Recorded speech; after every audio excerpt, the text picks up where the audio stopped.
Hello viewers, কেমন আছেন সবাই? আজকে আমি আপনাদেরকে একটি চমৎকার ছোট্ট কিন্তু খুবই জনপ্রিয় একটি বাজারের সাথে পরিচয় করিয়ে দেব।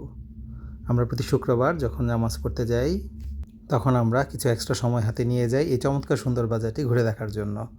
আপনারা দেখতে পাচ্ছেন একদম পার্কিংয়ের পাশেই বাজার। হ্যাঁ, একটা জিনিস লক্ষ্য করলে আপনারা বুঝতে পারবেন আমরা এই বাজারটাতে ওই সমস্ত জিনিসগুলোই বেশি পেয়ে থাকি যেগুলো সচরাচর পাওয়া যায় না।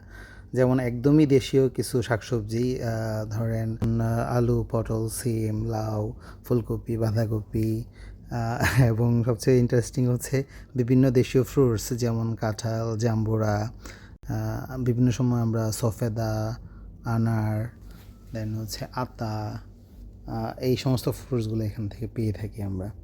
ইজিলি আপনারা দেখতে পারবেন নিত্য প্রয়োজনীয় যে শাকসবজিগুলো আছে যেমন লাউ, দেন হচ্ছে কলা, সিম, টমেটো, ঝিঙ্গা, চিচিঙ্গা, এভরিথিং। যারা বাজার করতে পছন্দ করেন তাদের জন্য এটা একটা চমৎকার জায়গা। বিশেষ করে আমরা যারা একটু দেশি খাবারে অভ্যস্ত, আমরা সবসময় এই ধরনের কিছু জিনিস খুঁজে ফিরি। আপনার এখানে কলার মোচা পাবেন, আর সবচেয়ে বেশি যে জিনিসটা পাবেন সেটা হচ্ছে সবুজ শাকসবজি। বিশেষ করে বিভিন্ন ধরনের শাক, একদমই যে শাকগুলো আমরা সবাই কম বেশি পছন্দ করি, পাট শাক, লাল শাক, এগুলো খুব বেশি সচরাচর পাওয়া যায় না, বাট এখানে আপনারা পাবেন। এত চমৎকার কাঁঠাল পাওয়া যায় এবং অলমোস্ট 12 মাসেই এই জায়গায় কাঁঠাল পাওয়া যায়। দেখতে পাচ্ছেন সিমের বিচি, এভরিথিং। আসলে বিদেশের মাটিতে এই সমস্ত জিনিসগুলো পাওয়াটা এতটা ইজি না। যাই হোক, এই জন্য এই জায়গায় যেহেতু আমরা সচরাচর এই জিনিসগুলো সবসময় পেয়ে থাকি, এই জন্য আমরা চেষ্টা করি সপ্তাহে একটা দিন অন্তত এই বাজারটাতে এসে ঘুরে যেতে।